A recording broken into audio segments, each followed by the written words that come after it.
Welcome to the Haymaker MMA Show with your hosts, Tanai Shah and Ian Wall. We got UFC Fight Night, Rozenstruik versus Gane. Couple of big ranked heavyweights, hard hitters. Rozenstruik especially power puncher, and Gane with a more well-rounded game, but also packs a lot of power. Two main events in a row with the big ass heavyweights he sling. Love it. And they're absolutely killing it. We got, to open up the main card, we got Alex Caceres taking on Kevin Croom. Alright, so Caceres has actually won his last three after having an almost even record. He's done really well. Submissions, decisions, whatever. He mixes it up. Also very good on the feet. And then Kevin Croom. It's his second fight in the UFC. His first one, he won a first-round submission against Roosevelt Roberts, but he's smoking that dope, man. He's smoking that dope. I was gonna say, guess why? It was a no contest. Yeah, marijuana pop, right? Ridiculous, dude. I think they changed that since then so far. So yeah, hopefully, like last month they changed that. I think. Yeah, hopefully he's one of the last of the Mohicans to catch one of those. For real. Because that's just absurd, because everyone be smoking, you know? Especially in the UFC, Everyone's smoking, like, it's not, like, really performance-enhancing or anything like that either. So, yeah, whatever. But I'll put him down as a submission win, first round. Yeah, I counted it also. Yeah. Alright, so who do we like here, man?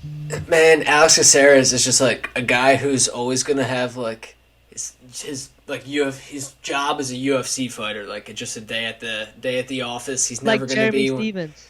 Yeah, well, you know what? I even think Jeremy Stevens in his heart of hearts like wants to be at the top, but he'll just always be like in the middle. Whereas Alex Caceres, I don't think really has really ever had any big aspirations to be a champion or to be like the elite or whatever. I think he just goes out and gets a paycheck, not in a way like he's throwing fights or whatever, but he's just out and it's his day job. Now, granted, he's had a rebirth in the last three fights, looking a lot better on the feet and on the ground with a couple of submissions. But my one big tack or point I'll give to Kevin Croom here is the James Krause coaching.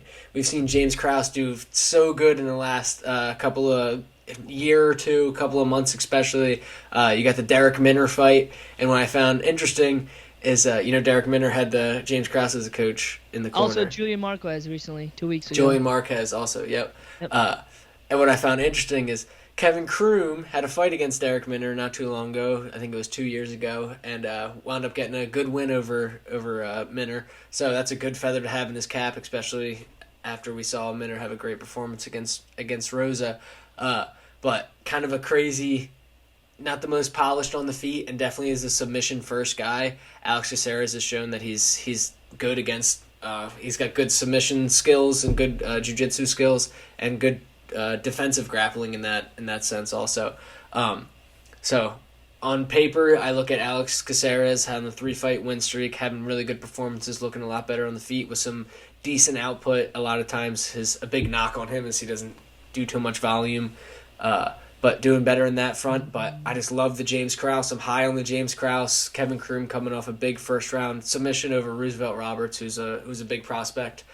So I like Kevin Croom in this one on the James Krause corner, and just having a young UFC and being hungry in his young UFC career, and Caceres kind of just having another day at the office.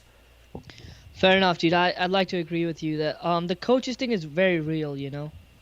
Like they get like all of them are really good, but like there's sometimes when some coaches just click with a fighter or with a fight, something's going well, and then James Krause seems to be that guy recently.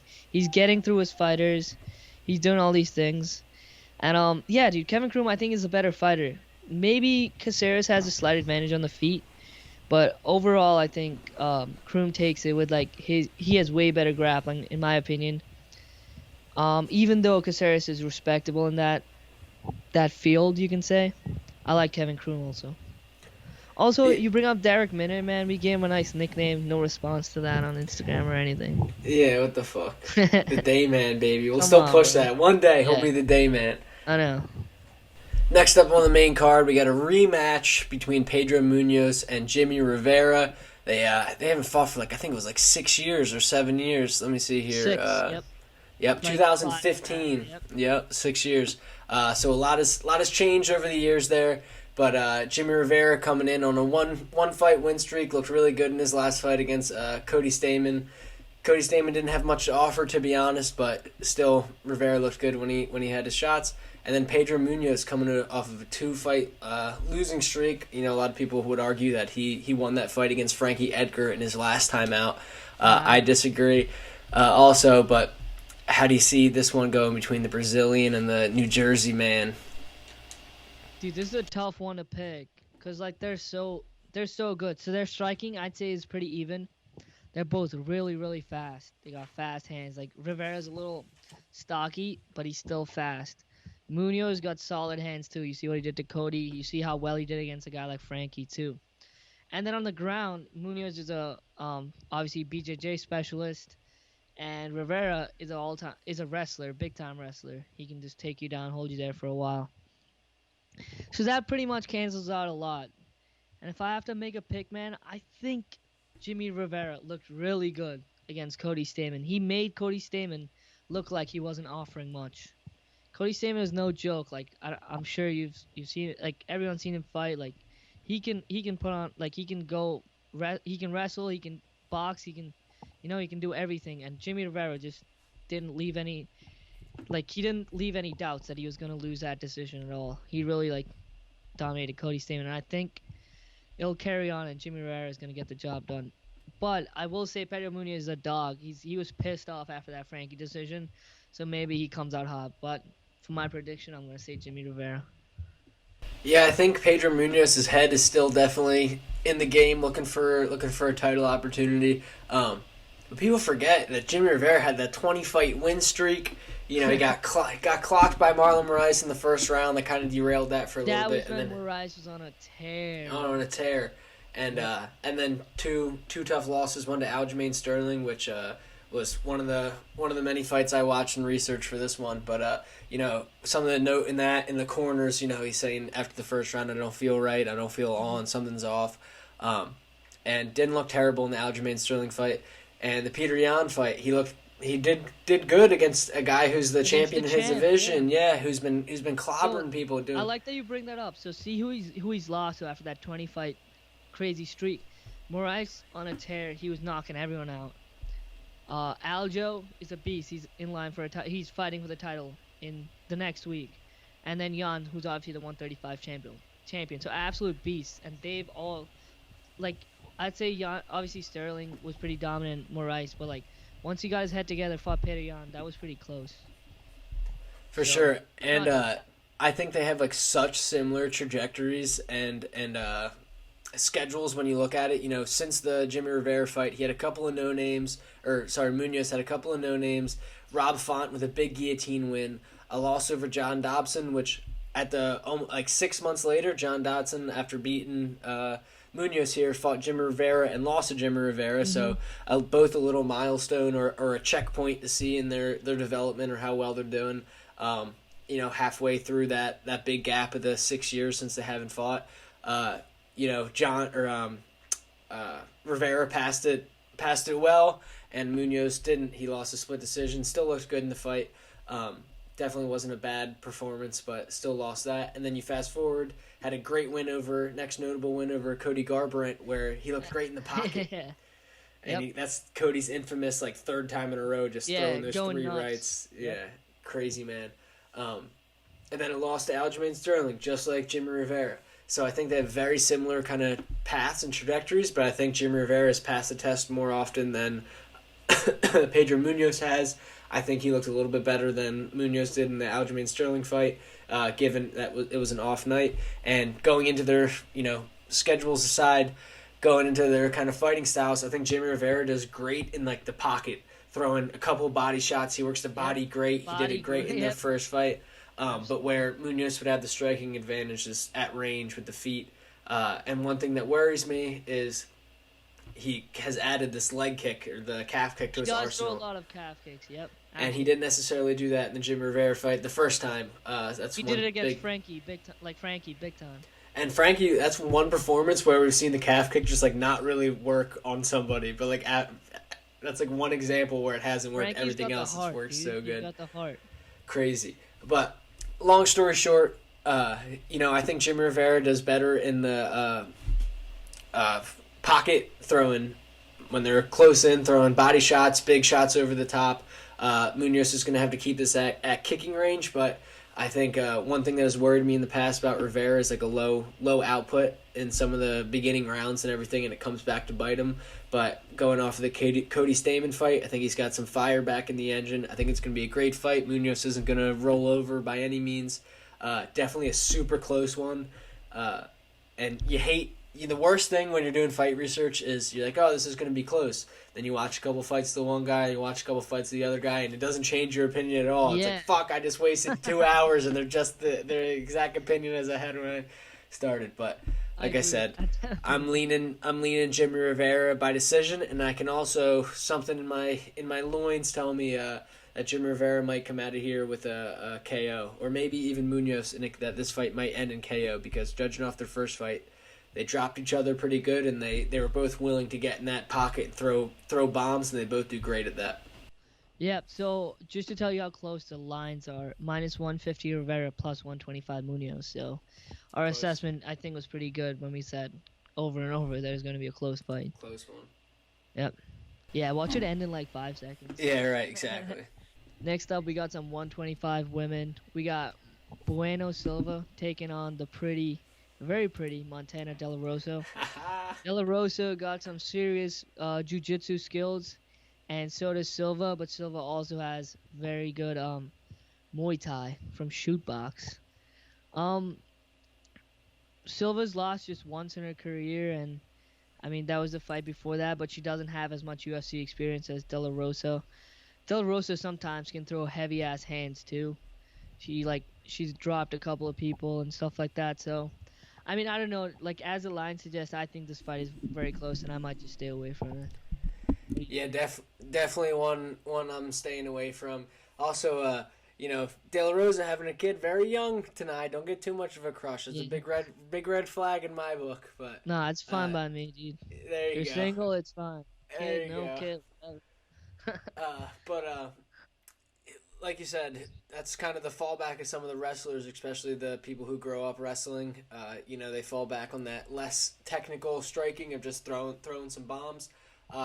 Bueno Silva, on the other hand, also a shoot box, should have a little bit more polished striking, in my opinion, but is another girl who, some of the Brazilians the Brazilian women just come with a different intensity and, aggression than some others, I personally believe.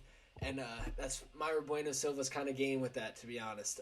On the feet, just throwing hard, throwing crazy, has a little more weapons to her arsenal for sure in the striking department than Montana De La Rosa, and definitely has a technical advantage over her, but definitely isn't the most sharpened, polished striker out there in Bueno Silva. But one thing that really worries me, she has great striking on the feet, which means, and also some great submission offense off of her back, which means she's not worried about getting taken down when she's throwing strikes, which is a great thing to have. Has a ton of armbar finishes and even a ninja choke over Mayana Souza in the Contender Series, which is a pretty high-level BJJ kind of thing to do.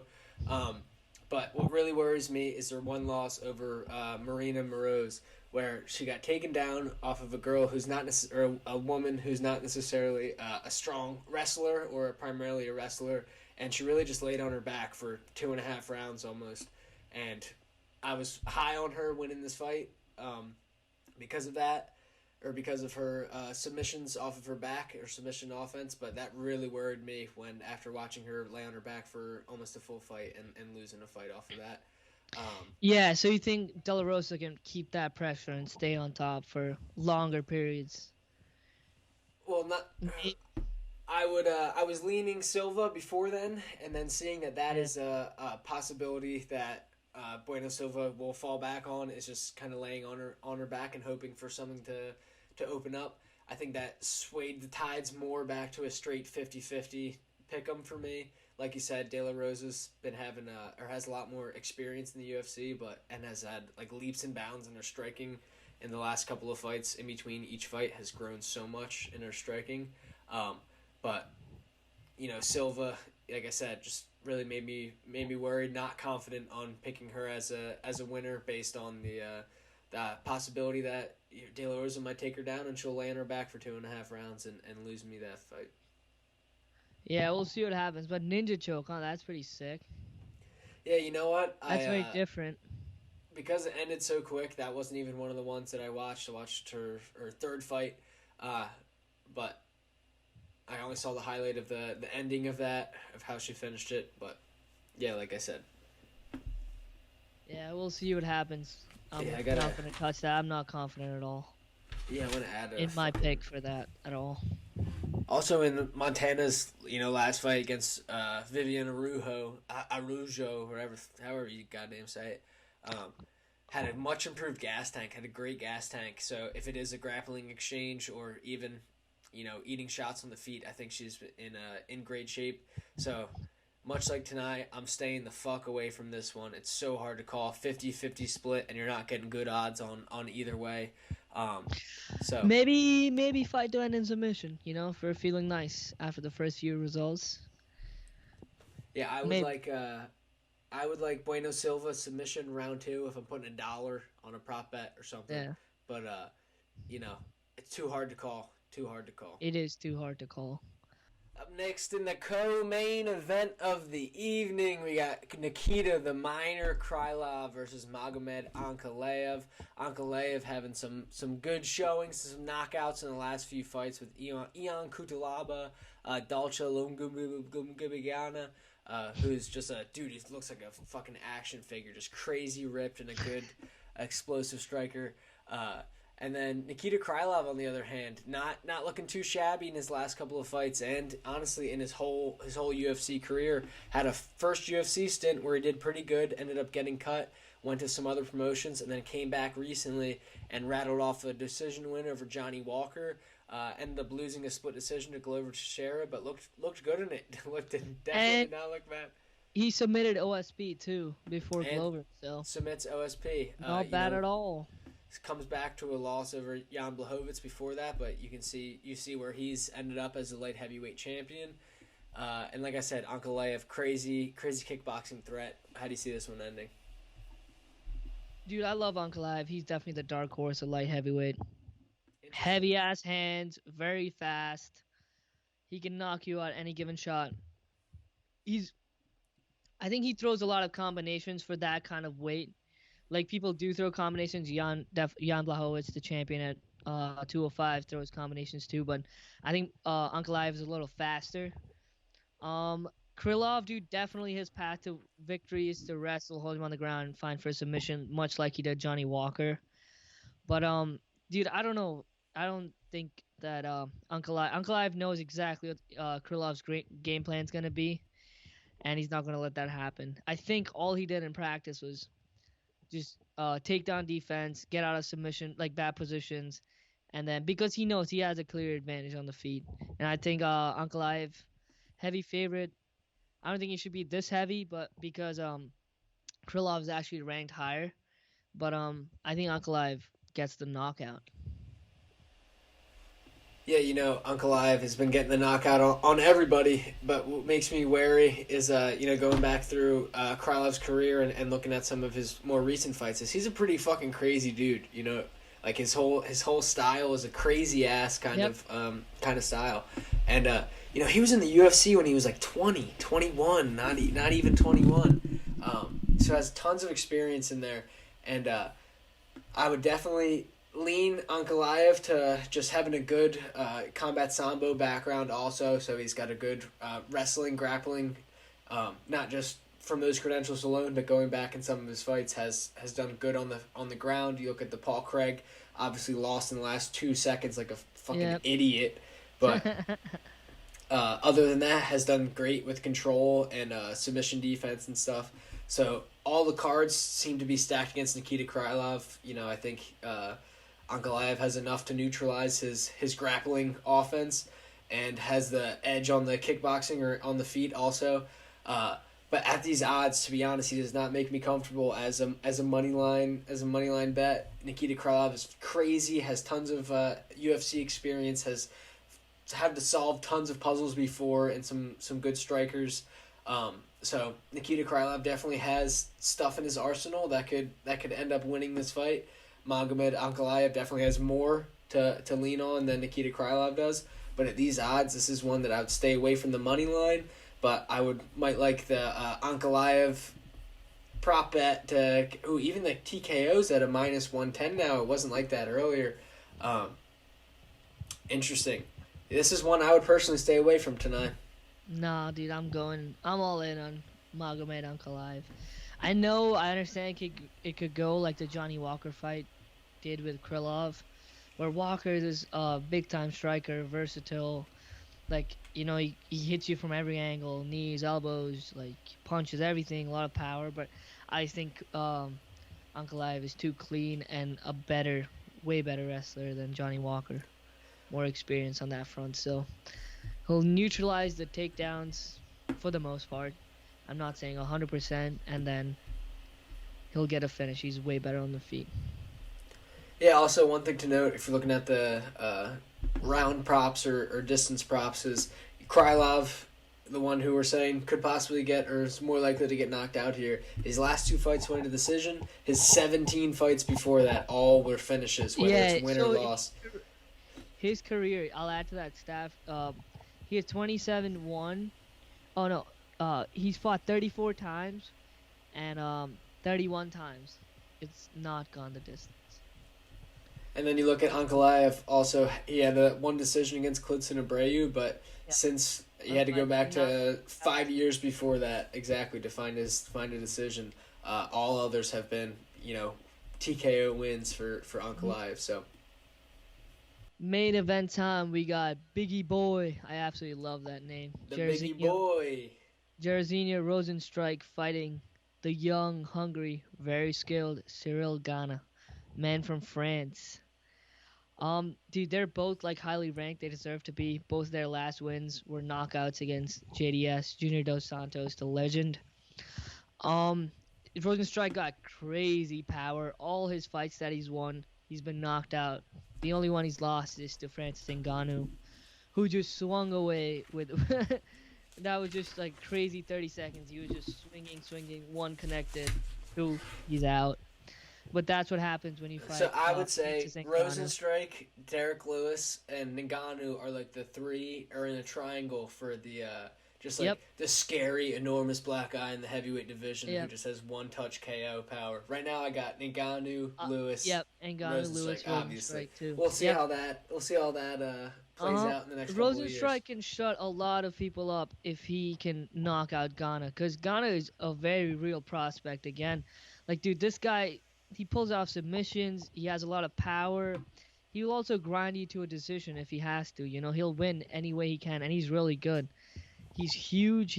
He's also got a lot of power. But Rozenstruik, honestly, he was doing so well. Made the mistake of calling out Ngannou and got fucked up. Everyone counted him out. Came back and fucking knocked out Dos Santos. So good for him. I like him, dude. I think he's got a great attitude. He knows. He's like, dude, me and France are gonna meet again or whatever. He's like, I'm gonna work my way. I know like this puts me a step back or two, and I'm gonna work myself up to a title fight, and I think this is very good matchmaking. Cyril Gane, Jairzinho Rozenstruik. Heavyweight division popping. Who do you like in this one? Yeah, I look at Rozenstruik, like you said, that one touch KO power, that kickboxing background, had so many kickboxing fights, a lot of TKO finishes. And going back through his fights, one thing that stuck out to me is low volume in the first couple of rounds. Is definitely a counter puncher. Doesn't like to kind of lead the fight. Isn't his the first one to feel out engage. Process, I agree, is a little longer. And last time he fought Stipe DC3, like you said, the JDS KO, And one thing that worries me also is we're talking about the team so much and the coaches and corners surrounding these people for game plans and development, especially for the younger people who are still, or not even younger, but just early in Honestly, UFC careers. dude, even early or late, like I think coaches just can change. Like look at Usman's jab, look at Dustin's leg kick strategy. Like coaches, like they can turn it around for you, man. Totally agree, but Young or old. I would argue more so for when you're early in your UFC career to be the ones that give you the real nuggets and strategical advice that you start to pick it up. But I definitely agree with you here. And you got Rozenstruik coming out of Team Biggie Boy. You know, I have an American top team. really, maybe you switch for this fight. Yeah, I was looking. So let me edit that shit out. But yeah, so that's great. If he's moved to top team for this fight or recently, when I was looking on the different sites, all his team affiliations was Team Biggie Boy. Maybe that's just a brand that he puts for himself. But that's great to hear. If he's that team American top team, hopefully his strategical great game plans will be on a better level here. Yeah, if you could double check me there while I'm going off. What I'm doing. But so going through Rozenstruik, his fight research, his debut against Albini, there's obviously some UFC jitters, that kind of thing going on, but also Albini lands a takedown or two in the first round, and then when he finally gets back to his feet, winds up eating a big overhand right, some big strikes from Albini, who's not necessarily a good heavyweight striker, because he was worried about the takedown defense. He just got taken down, and he was really worried about that. And then going through Gane's research, he's a good kickboxer. He spars with Francis Ngannou. He's not afraid of that power. He has been, honestly, has a kickboxing base and style to his fights in his MMA career, but also has a decent and definitely a lot better than Rozenstruik's wrestling and submission jiu-jitsu games. So my heart was telling me when I was going through this, given Rozenstruik's poor kind of output in the beginning and Gane's advantage on the ground, either just Gane outright having an advantage in the Gane likes to lead the fight also, which might be a little could lead to a big KO from Rozenstruik. But also that's what I was about to add too. Like he does start slow, but he has a bunch of first round knockouts just because you think he's almost like falling asleep, but then he catches you like a counterpuncher, like you said. Yeah, I got a couple of unfinished thoughts that I've just fucking bounced around from, but I like Gane to win by submission in this one, because of the holes I've seen in Rozenstruik's game, and his lack of output in the first couple of rounds. But other point, like I was saying, Gane likes to lead the fight with all the shit, and Rozenstruik's a counter striker with it. But I also think Gane is one of these guys who's a young, very intelligent fighter who's always coming in with the new age of MMA that is cool to see in the heavyweight division, especially where people are coming in with good strategical game plans, well-rounded games, and are leading to some seemingly sick fighters that we can see with Aspinall and Dawkins and Gane coming up in this fight with a big test. But I think, everything besides striking power on the feet, Gane has an advantage. I like Gane by submission or decision. What do you like? That's a good pick. I like the point you brought up about the young and up-and-coming fighters, especially in the heavyweight division or even otherwise in the UFC.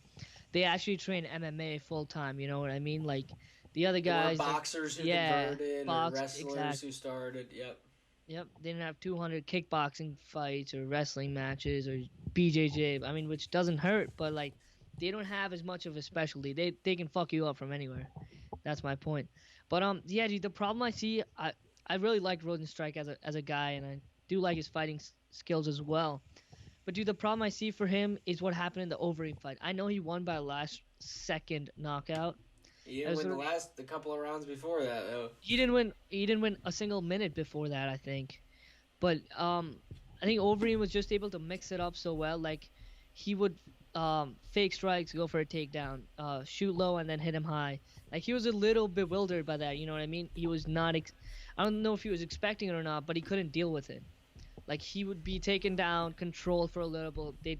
They'll get up, and then he'd get a little beating in the clinch, and then that's how basically the entire fight went. So he couldn't handle the versatility. So that's why I think Cyril Gane has a slight advantage in this fight. I'm just gonna put in money line. I'm not taking any chances. He's a little heavy favorite, but I don't want to take any chances. I think he could finish him with a knockout or a submission.